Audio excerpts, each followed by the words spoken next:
Bonjour à tous, donc comme promis, petite vidéo pour le HIIT aujourd'hui. Donc je vais vous présenter le HIIT. En matériel, aujourd'hui vous aurez besoin que d'une chaise. Pour le reste, tout se fait encore au poids de corps. La semaine prochaine, je vous rassure, on va avoir du matériel de la maison et on pourra égayer un petit peu nos cours. Aujourd'hui, on va faire ce qu'on appelle un AMRAP, c'est-à-dire as many rounds as possible, le plus de tours possible sur un temps donné. D'accord ? Mais avant ça, on va passer à l'échauffement. Donc en échauffement, très simple toujours. Cette fois, on va faire ce qu'on appelle un four time. Vous allez me faire de 3 tours d'un certain nombre de mouvements. 3 pour être exact. D'accord? Donc le premier mouvement, ce qu'on va faire, ça va être le squat. On met ses talons plus larges que le bassin, légèrement plus larges, soit pointe de pied parallèle, soit pointe de pied vers les extérieurs. On se grandit, on a bien les talons ancrés au sol et on va descendre à chercher à avoir les fessiers comme si on allait s'asseoir sur une chaise. Ça tombe bien, c'est notre matériel aujourd'hui. On est ici, on garde un buste bien fort, le dos droit, les genoux dans l'alignement de la pointe de pied. Et on remonte. Donc en petite amplitude, on reste au niveau des genoux, pas plus bas. Donc, ça, ce sera le premier mouvement. Le deuxième mouvement, il est simple aussi, vous le connaissez, ça va être les push-ups, toujours sur les genoux. On va mettre ses mains plus larges que les épaules, les genoux largeur bassin, et on va descendre demi-amplitude. D'accord? On a les coudes qui partent en dessous de la ligne d'épaule et on descend. On engage évidemment bien le centre du corps. On ne cambre pas le dos. Oui, c'est ma petite femme qui est en train de filmer. Qui s'étouffe, tout va bien. Mais à part ça, tout va bien, rassurez-vous. Donc on ne cambre pas le dos, on ne fait pas le dos rond, on garde un dos bien courbure naturelle. On descend et on revient. D'accord? Là, j'ai les fessiers un peu en arrière. Mais si vous avez le niveau, évidemment, vous pourrez avoir le buste au sol et remonter. Ça, c'est notre deuxième mouvement. Troisième mouvement, on va faire un relevé de buste. Je le mets en échauffement parce qu'on en aura besoin pour après.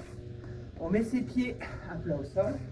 On va mettre ses mains en haut, on garde les épaules basses, on engage bien le centre du corps et on va remonter le buste, le haut du buste, sans à-coup. C'est-à-dire qu'on va être ici, on monte, on redescend et on remonte. On ne cherche pas à aller plus haut. Ce que je ne veux pas voir, ici. Pour l'instant, ce n'est pas ce que je demande. D'accord? Donc ce sera les 3 mouvements à faire en échauffement. Donc très simple, 20 squats. 20 pompes, mais attention, vraiment petite amplitude, n'allez pas vous cramer, et une vingtaine de relevés de buste, vous me faites 3 tours, d'accord? Après, vous prenez entre 2 et 4 minutes de récupération, et vous pourrez faire votre AMRAP, donc qui va suivre, je vais vous expliquer les mouvements. Premier mouvement, on va travailler la fente. La fente, on a les pieds largeur bassin, et on va avancer en premier son pied gauche. Donc si je me mets de profil, on est ici. On va lever le talon, vous voyez, on contracte bien le mollet pour avoir un bon engagement.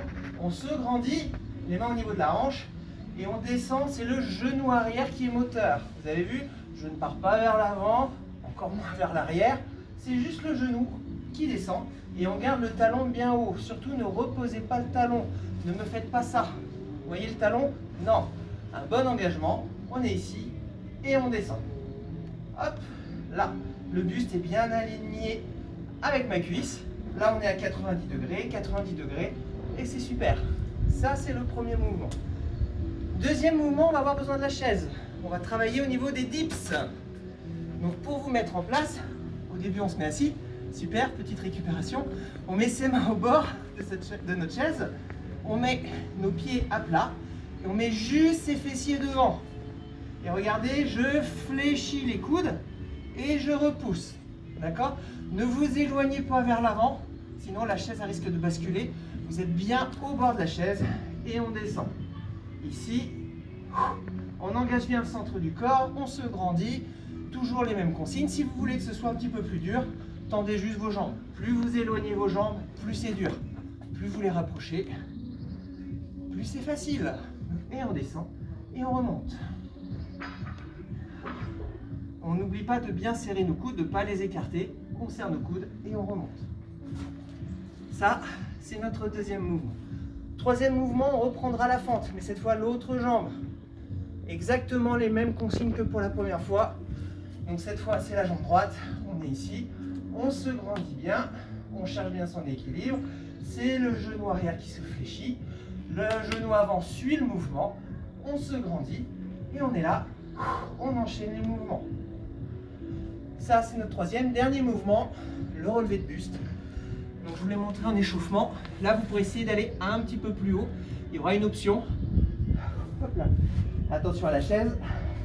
Donc, soit vous faites un relevé de buste ici et on remonte. En contrôle, surtout pas d'à-coup. Pour ceux qui sont aguerris et connaissent le mouvement, on peut faire le sit-up. Donc le sit-up, on a les pieds ramenés, on descend, là, et on remonte, on se grandit. On revient en arrière, là, on pousse vraiment, on se grandit, on emmène, hop. Là, je suis en contrôle, évidemment, on peut aller un peu plus fort, ici. D'accord? Un bon engagement du centre du corps, les jambes relâchées, et quand on termine le mouvement, on se grandit. Ça, c'est notre quatrième mouvement. Qu'est-ce qu'on va faire exactement? On va faire ce qu'on appelle donc un AMRAP. 10 fentes à gauche, 10 dips, 10 fentes à droite, 10 relevés de buste. Et on va enchaîner les mouvements comme ça. Quand on a fini les relevés de buste, on se relève, on repart sur les fentes. Et ainsi de suite. Je vais vous montrer un tour. Comme ça, ça vous donnera une idée. Et puis après, ce sera à vous de travailler. Donc je suis là, le petit sonnerie, comme dirait Rocky, la cloche, elle n'a pas terminé, on sonne la cloche et c'est parti, on met sa jambe, on lève, 1, 2, 3, 4. Vous voyez là j'ai une petite amplitude, évidemment vous pouvez varier votre amplitude suivant votre niveau. 9 et 10. Je me mets sur ma chaise, vous voyez là j'y vais doucement, je me mets en place, toujours petite amplitude, 1, 2, 3, 4. Alors faites attention aux dips, ça brûle très vite. Méfiez-vous. Et 10. Je change de jambe, la fente. Hop. 1, 2, 3, 4, 5, 6, 7, 9, 10. Je me pose au sol. Relevé de buste ou sit-up. 1, 2, 3, 4, 5, 6, 7, 8, 9 et 10. Là, j'ai un tour et je reprends mes fentes. J'ai terminé, je me remets en place et je repars. Et on enchaîne comme ça pendant 15 minutes, 20 minutes ou 25 minutes, suivant votre préférence. Plus c'est long, plus c'est dur. Donc choisissez en fonction de votre niveau. Vous êtes débutant, partez sur 15 minutes. Vous êtes expert, vous connaissez les hits, partez sur 25 minutes. Très important, comptez vos nombres de tours et mettez-le sur notre page Facebook pour savoir comment vous allez travailler. Ça c'est super important, ça nous permet de voir aussi votre évolution. Voilà, en étirement, vous pourrez vous retourner sur la vidéo que j'ai faite en début de semaine au niveau du Tabata. Vous reprenez la vidéo de l'étirement et ce serait très bien pour terminer votre petit entraînement. Une chaise, votre poids de corps, votre volonté, votre bonne humeur et vous ferez un super travail. N'hésitez pas donc à nous donner votre performance, quelques photos aussi de vous en train de travailler, ce sera très motivant pour le reste de la communauté. Je vous embrasse très fort, ma petite femme aussi. Des bisous. Voilà. Je suis cachée derrière, mais je suis là. Voilà, je vous embrasse fort. Bon courage. Je vous rappelle que demain matin, je serai en Pilates en live à 11 h. Donc toujours, soyez nombreux, plus vous êtes nombreux, plus ça motive la communauté. Donc ce serait super que vous soyez présents. En plus, on n'a que ça à faire. Hein. Donc venez avec votre bonne humeur avec moi et vous inquiétez pas, on va vraiment passer un super moment. Plus d'autres surprises avec ma petite femme, on est en train de réfléchir à un petit entraînement commun, ça serait super agréable. On vous en dira plus soit dimanche, soit lundi matin, très certainement dimanche. Voilà, donc restez à l'écoute, restez sur Paul Fit Studio. À bientôt.